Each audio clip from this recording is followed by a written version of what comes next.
Remember, if you enjoyed this video, do buy us a cuppa. The link is in the description below, and thank you in advance if you do. They're only £1.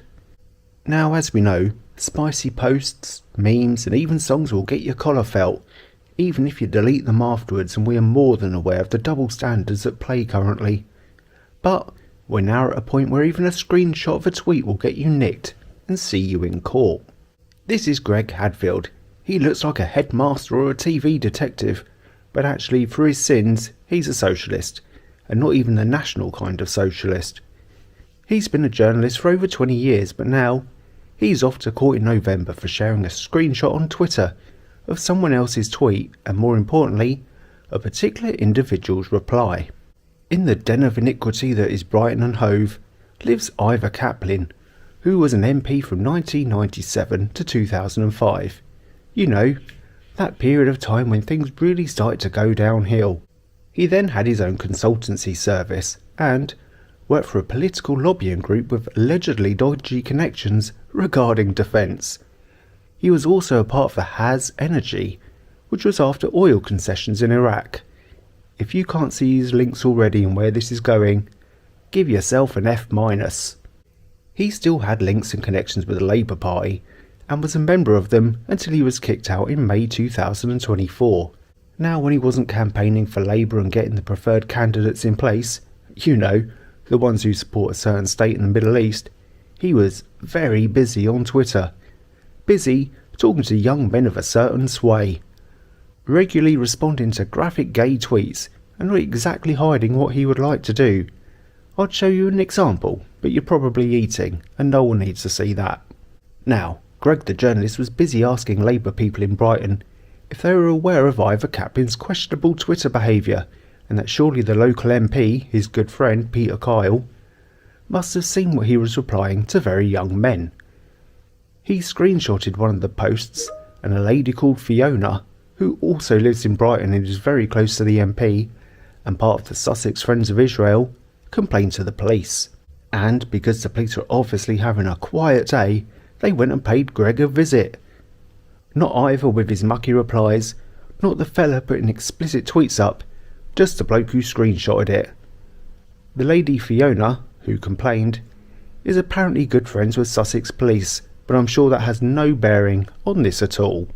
Greg Hadfield was one of the many people expelled from the Labour Party for supposedly being anti-Semitic back in the Corbyn era, remember that? But I'm sure that also has nothing to do with this at all. Surely, Ivor replying to mucky tweets doesn't mean he's a bad person, does it? Well, in January of this year, he was caught in a nonce sting and arrested. As of today, he's still on bail as it continually gets extended. Pays to have friends in friends in high places. Comedian Reginald D. Hunter is also in court around the same time for making a joke. Who reported him? Well, friends of the same people.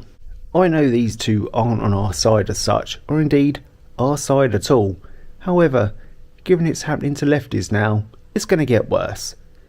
Would they have defended our lot who have found themselves inside for words? Who knows, and in hindsight, maybe they should have, but here we are now. So remember, be careful what you screenshot, or you could be nicked too. Just not the person who wrote the original tweet. But what else has been happening? Katie Hopkins was arrested on the 26th of September. Why?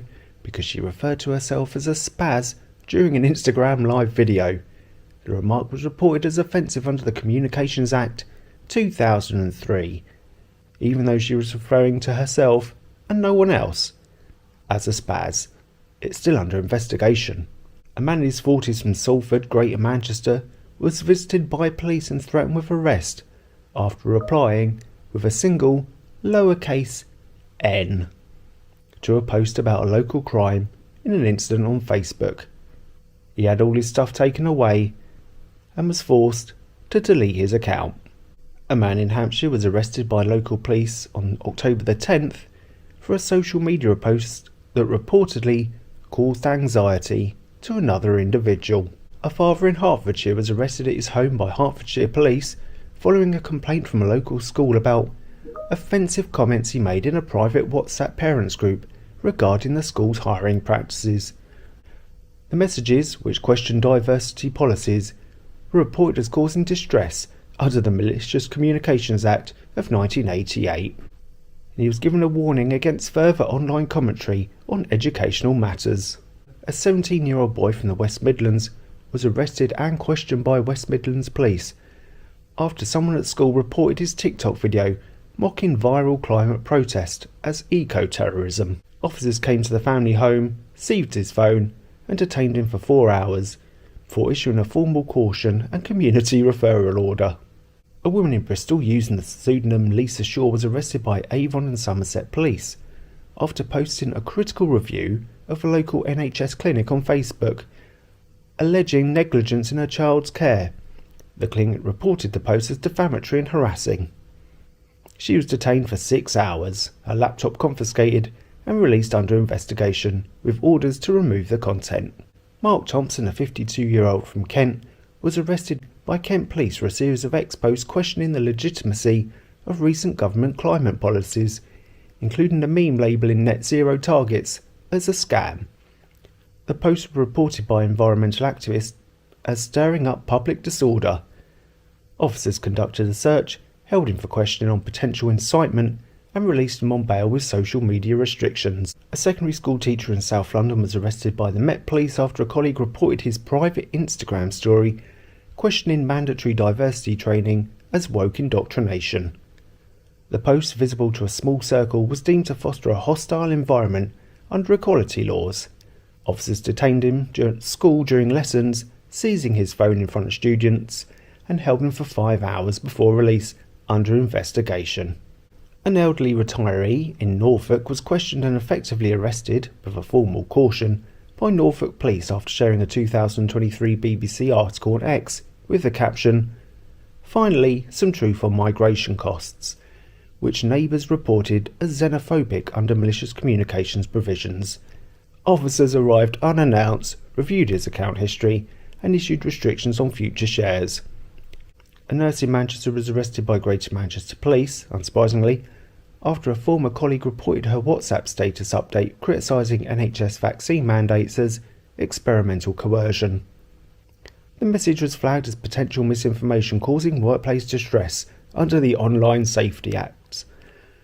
Officers conducted a midday raid at her hospital shift, detaining her for 4 hours, seizing her phone and releasing her under investigation with gag orders on health topics. And that is just a small portion of what is going on. So remember, do be careful, and until next time, ta-ta for now. If you enjoyed this video or thought it's slightly less shit than the others, do buy us a cuppa on Ko-fi, the link's in the description below, and thank you in advance if you do.